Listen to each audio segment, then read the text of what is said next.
ಆಸೀನರಾಗಿರುವಂತಹ ಎಲ್ಲ ಗಣ್ಯರಿಗೆ ವಂದನೆಗಳನ್ನು ಹೇಳುತ್ತಾ, ಸಮಾರಂಭದ ಅಧ್ಯಕ್ಷರೇ,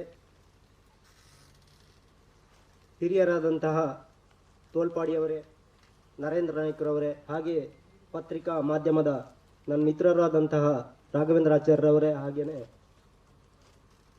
ಯೋಗಾನಂದ ಹೊನ್ನೇನಲ್ಲಿಯವರೇ, ನಾನು ಮೂಲತಃ ಧರ್ಮಸ್ಥಳ ಗ್ರಾಮದವನೇ. ಇಲ್ಲಿ ನನಗೆ ಕೊಟ್ಟಿರುವಂತಹ ಒಂದು ವಿಷಯ ಏನಂತ ಹೇಳಿದ್ರೆ, ಹಕ್ಕೊತ್ತಾಯವನ್ನು ಮಂಡನೆ ಮಾಡಬೇಕು ಅಂತ. ಅದರ ಮುಂಚೆ ನಾನೊಂದು 2 ನಿಮಿಷ ನನ್ನ ವೈಯಕ್ತಿಕ ಕೆಲವು ಅಭಿಪ್ರಾಯಗಳನ್ನು ಹೇಳಿ ನಂತರ ನೇರ ವಿಷಯಕ್ಕೆ ನಾನು ಬರ್ತೇನೆ. ನಾವು ದಲಿತರ ಭೂ ಹಕ್ಕೊತ್ತಾಯ ಸಮಿತಿ ಅಂತ ನಮ್ಮ ನಾಗರಿಕ ಸೇವಾ ಟ್ರಸ್ಟ್ನ ಆಶ್ರಯದಲ್ಲಿ, ಅದೇ ರೀತಿ ಜಂಟಿ ಕ್ರಿಯಾ ಸಮಿತಿ, ಹಿಂದೂ ಹಿತಚಿಂತನ ವೇದಿಕೆ ಇವುಗಳ ಸಂಯುಕ್ತ ಆಶ್ರಯದಲ್ಲಿ ಒಂದು ಸಮಿತಿಯನ್ನು ಮಾಡಿದ್ದೇವೆ. ಈ ಉದ್ದೇಶ ಇಷ್ಟೇ. ನಾವು 2003ರಲ್ಲಿ ಒಂದು ಅಧ್ಯಯನವನ್ನು ಮಾಡಿದಾಗ ದಲಿತರಿಗೆ ಇರುವಂತಹ ಭೂಮಿಯ ಒಂದು ಅಂಕಿಅಂಶವನ್ನು ನೋಡಿದಾಗ ಬಹಳ ಬೇಜಾರದ ಸಂಗತಿ. ಈ ದೃಷ್ಟಿಯಲ್ಲಿ ನಾವು ದಲಿತರಿಗೆ, ಮುಖ್ಯವಾಗಿ ದಲಿತರಿಗೆ ಈ ತಾಲೂಕಿನಲ್ಲಿರುವಂತಹ ಸರ್ಕಾರಿ ಜಾಗವನ್ನು ಅವರಿಗೆ ಕೊಡುವ ನಿಟ್ಟಿನಲ್ಲಿ ನಾವು ಈ ಹೋರಾಟ ಸಮಿತಿಯನ್ನು ಮಾಡಿದ್ದೇವೆ. ಮುಖ್ಯವಾಗಿ ನಮಗೆ ಕಾಣ್ತಿರುವಂಥದ್ದು ನಮ್ಮ ಧರ್ಮಸ್ಥಳ ಗ್ರಾಮದ ಮಹಾ ಅಧರ್ಮಾಧಿಕಾರಿಗಳು ಡಾಕ್ಟರ್ ಡಿ ವೀರೇಂದ್ರ ಹೆಗ್ಡೆ ಅವರು. ಹೇಳಲಿಕ್ಕೆ ಸ್ವಲ್ಪ ಭಯ ಆಗ್ತಿತ್ತು ಹಿಂದೆ ಎಲ್ಲ. ಆದರೆ ಈಗ ನನಗೆ ಆ ಭಯದ ಏನು ವಾತಾವರಣ ಏನಿತ್ತ ಅದನ್ನು ಬಹುಶಃ ನಮಗೆ ಧೈರ್ಯವನ್ನು ತುಂಬಿಸಿದಂತಹ ನಾಗರಿಕ ಸೇವಾ ಟ್ರಸ್ಟ್ ಇವರಿಗೆ ನಾವು ನಿಜವಾಗಿ ಆಭಾರಿಯಾಗಿದ್ದೇವೆ. ನಾನು ಯಾಕೆ ಈ ವಿಷಯವನ್ನು ಹೇಳ್ತಿದ್ದೇನೆ ಅಂತ ಹೇಳಿದರೆ, ಧರ್ಮ ಯಾವತ್ತು ಧರ್ಮವಾಗಿರ್ತದೆ, ಅದು ಅಧರ್ಮ ಆಗಬಾರ್ದು. ಆದರೆ ಅಧರ್ಮವನ್ನೇ ಧರ್ಮವೆಂದು ನಂಬಿ ಶೋಷಣೆಯೇ ಸಮಾಜ ಸೇವೆ ಎಂದು ಬಿಂಬಿಸುತ್ತಿರುವ ನಮ್ಮ ಧರ್ಮಾಧಿಕಾರಿಗಳು ಇವತ್ತು ಮಾಡುತ್ತಿರುವಂತಹ ಅಕ್ರಮ ಅವ್ಯವಹಾರಗಳ ಬಗ್ಗೆ ಹೇಳುವುದಾದರೆ ಅದು ಲೆಕ್ಕ ಇಲ್ಲದ್ದು. ನಾವು ಈ ವಿಷಯದಲ್ಲಿ ಅವರ ಅಕ್ರಮ ಎಲ್ಲೆಲ್ಲ ಭೂಮಿ ಒತ್ತುವರಿಯನ್ನು ಮಾಡಿಕೊಂಡಿದ್ದಾರೆ ಎನ್ನುವುದರ ಒಂದು ವಿಷಯವನ್ನು ನೋಡಬೇಕು, ಈ ವಿಷಯದ ಚಿತ್ರಣ ತೆಗಿಬೇಕು ಅಂತ ಹೋದಾಗ ನಮಗೆ ಸಿಕ್ಕಿದ್ದು ಸುಮಾರು 200ರಿಂದ 250 ಎಕರೆ. ಅದು ಕೂಡ ನಮಗೆ ಡೌಟ್ ಆಯಿತು. ಯಾಕೆಂತ ಹೇಳಿದ್ರೆ ಎಲ್ಲಿಯಾದರೂ ಹೌದಾ ಅಲ್ವಾ ಅಂತೇಳಿ. ಈಗ ಮೊನ್ನೆ ತಾನೇ ನಮಗೆ ಬಂದಿತ್ತು, ನಿನ್ನೆ ಈಗ ನಾಯಕರು ಹೇಳಿದ್ರು ಏನು ಅಂತ ಹೇಳಿದ್ರೆ, ಬೆಳ್ತಂಗಡಿ ತಾಲೂಕಿನಲ್ಲಿ ಯಾವುದೇ ರೀತಿಯ ಸರ್ಕಾರಿ ಭೂಮಿ ಇಲ್ಲ ಅಂತ ಒಂದು ಕಂದಾಯ ಇಲಾಖೆಯಿಂದ ನಮಗೆ ಒಂದು ಸುತ್ತೋಲೆ ಬಂದಿತ್ತು, ನಾವು ಕಂದಾಯ ಇಲಾಖೆಗೆ ರಿಕ್ವೆಸ್ಟ್ ಮಾಡಿದಾಗ. ಆದರೆ ನಿನ್ನೆಲ್ಲ ಮೊನ್ನೆ ನಾವು ಇದರ ಬಗ್ಗೆ ಹೆಚ್ಚಿನ ಒಂದು ಕಾಳಜಿಯನ್ನು ಇಟ್ಟುಕೊಂಡು ಈ ಬಗ್ಗೆ ತಿಳ್ಕೊಂಡಾಗ ಬಹುಶಃ ಏನು ಎಂಥದ್ದು ಅಂತ ಗೊತ್ತಿಲ್ಲ, ಮೊನ್ನೆ ತಾನೇ ಸರ್ಕಾರದ ಕಂದಾಯ ಇಲಾಖೆಯಿಂದ ಬಂದಂತಹ ಒಂದು ಸುದ್ದಿ, ಧರ್ಮಸ್ಥಳ ಗ್ರಾಮ ಕೊಕ್ಕಡ ಫಿರ್ಕಾದಿಂದ 2779 ಎಕರೆ ಸರ್ಕಾರಿ ಭೂಮಿ ಇದೆ ಅಂತೇಳಿ. ಧರ್ಮಸ್ಥಳ ಗ್ರಾಮ, ಹೌದು. ಬಹಳ ಬೇಜಾರದ ಸಂಗತಿ. ನಮಗೆಲ್ಲರಿಗೂ ಆ ವಿಷಯವನ್ನು ಕೇಳಿ ಒಮ್ಮೆ ದಂಗಾಗಿದ್ದೆವು. ಯಾಕೆಂತ ಹೇಳಿದ್ರೆ, ಧರ್ಮಸ್ಥಳ ಗ್ರಾಮದಲ್ಲೇ ಸರ್ಕಾರಿ ಭೂಮಿ ಇಲ್ಲ ಅಂತ ಹೇಳಿದ್ರೆ ಈಗ ಇಲ್ಲಿ ಎಲ್ಲಿಂದ ಬಂತು 2779 ಎಕರೆ ಎಲ್ಲಿಂದ ಬಂತು ಎನ್ನುವಂಥದ್ದು ಎಲ್ಲರೂ ಕೂಡ ಕೇಳುವಂತ ಪ್ರಶ್ನೆ ಇದು. ಹಾಗಂತ ಇದನ್ನು ಅತಿಕ್ರಮ ಮಾಡಿಕೊಂಡಿದ್ದಾರೆ? ಯಾರು? ಬಲಾಢ್ಯ. ಅನ್ನದಾನ, ಅಭಯದಾನ, ವಸ್ತ್ರದಾನ, ಶಿಕ್ಷಣದಾನ ಎನ್ನುವಂತಹ ಮಹಾನ್ ಬಿರುದಾಂಕಿತವನ್ನು ಇಟ್ಟುಕೊಂಡಿರುವಂತಹ ಧರ್ಮಾಧಿಕಾರಿಯನ್ನು ಹೆಸರನ್ನು ಪಡ್ಕೊಂಡಿರುವಂತಹ ಧರ್ಮಾಧಿಕಾರಿ ವೀರೇಂದ್ರ ಹೆಗ್ಗಡೆ ಅವರು. ಎಲ್ಲಿ 5 ಸೆನ್ಸ್ ಸ್ಥಳ ಉಂಟ ಅಲ್ಲಿ ಹೋಗಿ, ಅಥವಾ ಯಾರಾದ್ರೂ ದಲಿತರು ಅಥವಾ ಇನ್ನೊಬ್ರು ಯಾರಾದ್ರೂ ಅಲ್ಲಿ ಕೂತ್ಕೊಂಡಿದ್ರೆ, ಅಕ್ರಮವಾಗಿ ಏನಾದ್ರೂ ಅವರು ಪಾಪ ಕೂತ್ಕೊಂಡಿದ್ರೆ ಅವರನ್ನು ಎಬ್ಬಿಸಿ ಇವರಿಗೆ ಅದನ್ನು ಏನಾದ್ರೂ ಅವರ ಸ್ವಾರ್ಥಕ್ಕೋಸ್ಕರ ಬಳಸಿಕೊಳ್ಳುವಂತಹ ದುರ್ದೈವಿ ಇವರು. ನನಗೆ ಅವರು ಹೇಳುವಂತಹ ಕೆಲವು ಮಾತುಗಳು ಇವತ್ತು ನೆನಪಾಗ್ತಾ ಉಂಟು. ಮೊನ್ನೆ ಲಕ್ಷ ದೀಪೋತ್ಸವ ಸಂದರ್ಭದಲ್ಲಿ ಅವರೊಂದು ಮಾತು ಹೇಳಿದರು ವೀರೇಂದ್ರ ಹೆಗ್ಗಡೆ ಅವರು. ಈ ಬೆಳಕನ್ನು ನಾವು ಚಿಮಿಣಿ ದೀಪವನ್ನು ಹೊತ್ತಿಸಿದಾಗ ಅದರ ಅಡಿಯ ಭಾಗ ಯಾವತ್ತು ಕತ್ತಲೆ ಅಂತೆ. ಆ ಕತ್ತಲೆಯನ್ನು ಹೋಗಲಾಡಿಸಬೇಕು ಅಂತ ಅವರ ಒಂದು ಆಶೆ ಇತ್ತಂತೆ. ಅದು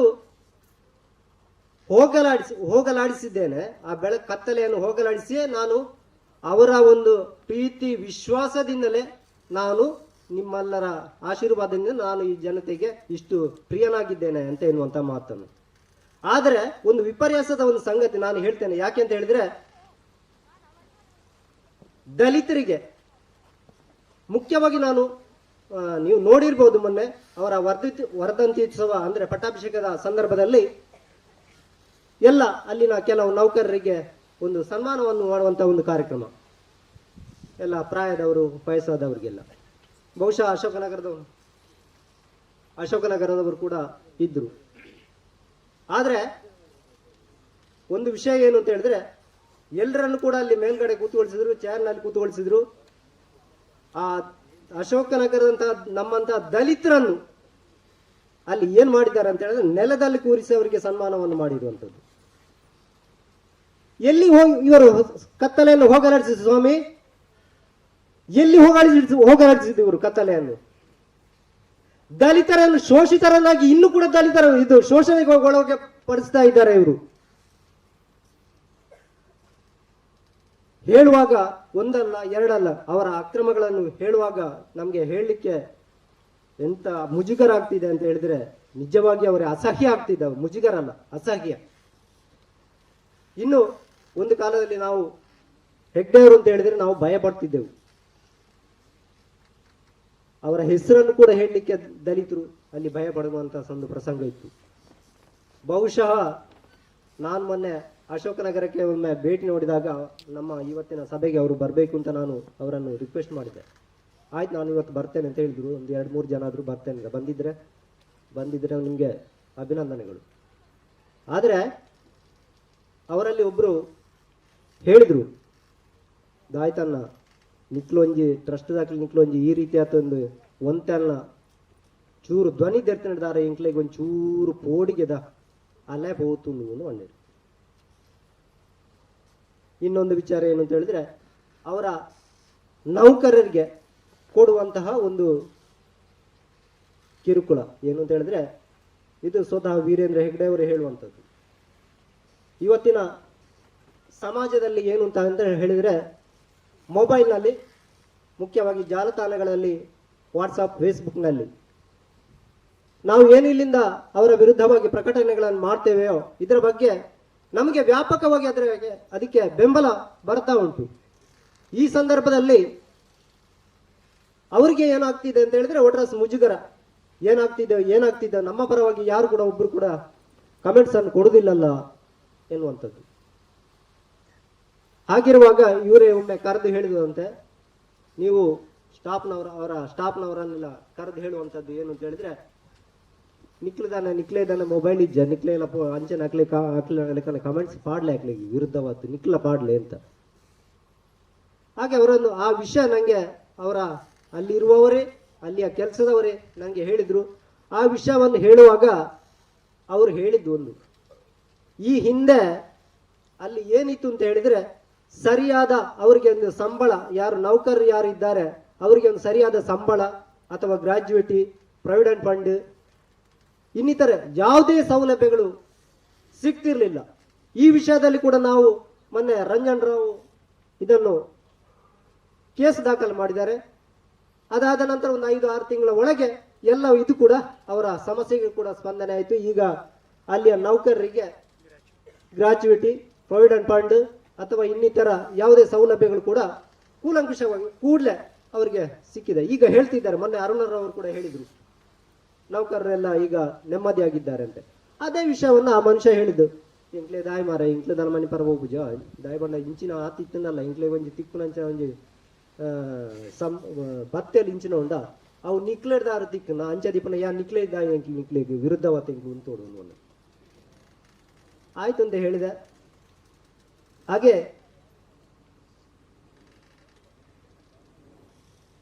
ಇನ್ನು ನಮ್ಮ ಈ ಎಲ್ಲ ವಿಷಯಗಳನ್ನು ಮುಖ್ಯವಾಗಿ ಧರ್ಮಸ್ಥಳದ ಮುಖ್ಯವಾಗಿ ವೀರೇಂದ್ರ ಹೆಗ್ಗಡೆ ಅವರ ಈ ಒಂದು ಅಕ್ರಮ ವಿಷಯಗಳನ್ನು ನಾವು ಫೇಸ್ಬುಕ್ ಮತ್ತು ವಾಟ್ಸಪ್ನಲ್ಲಿ ಹಾಕಬೇಕಾಗಿದ್ರೆ ಇವತ್ತು ಕೆಲವು ಮಾಧ್ಯಮಗಳು ನಮಗೆ ಸಹಕಾರವನ್ನು ಕೊಟ್ಟಿವೆ. ಮುಖ್ಯವಾಗಿ ಇಂದಿನ ಸಮಾಜದಲ್ಲಿ ಮಾಧ್ಯಮ ಎನ್ನುವಂಥದ್ದು ಉದ್ಯಮವಾಗಿರುತ್ತದೆ.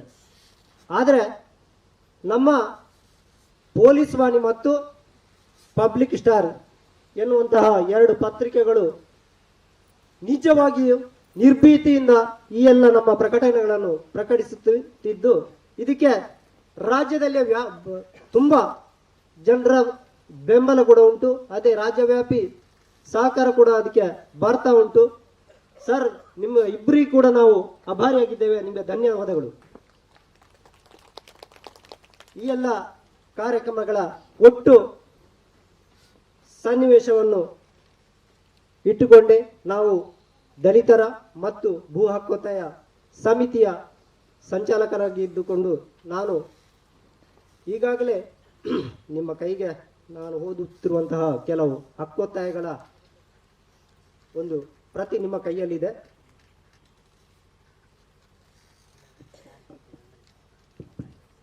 ಈಗ ಅವರು ಈ 11 ಪ್ರಿಂಟೆಡ್ನಲ್ಲಿ ಹತ್ತಿದೆ, ಒಂದು ಸೇರಿಸಿದೆ ಅಷ್ಟ. 11 ಹಕ್ಕೊತ್ತಾಯ ಏನಿದೆಯೋ ಅದನ್ನು ಅವರು ಓದುವಂಥದ್ದು. ಈಗಾಗಲೇ ನಿಮ್ಮ ಕೈಯಲ್ಲಿ ಅದೆಲ್ಲವೂ ಕೂಡ ಇದೆ. ಓದುವ ಅಗತ್ಯ ಉಂಟು ಅಂತ ಹೇಳಿದ್ರೆ ಓದ್ತದೆ, ಇಲ್ಲಾದ್ರೆ ನೀವು ಇಲ್ಲ ನಾವು ಅದನ್ನು ಓದುತ್ತೇವೆ ಅಂತ ಹೇಳಿದ್ರೆ ಅವರು ಓದಿದ್ದೇವೆ ಅಂತ ಪರಿಗಣಿಸ್ತೇವೆ. ಹೇಗೆ ಮಾಡುವ?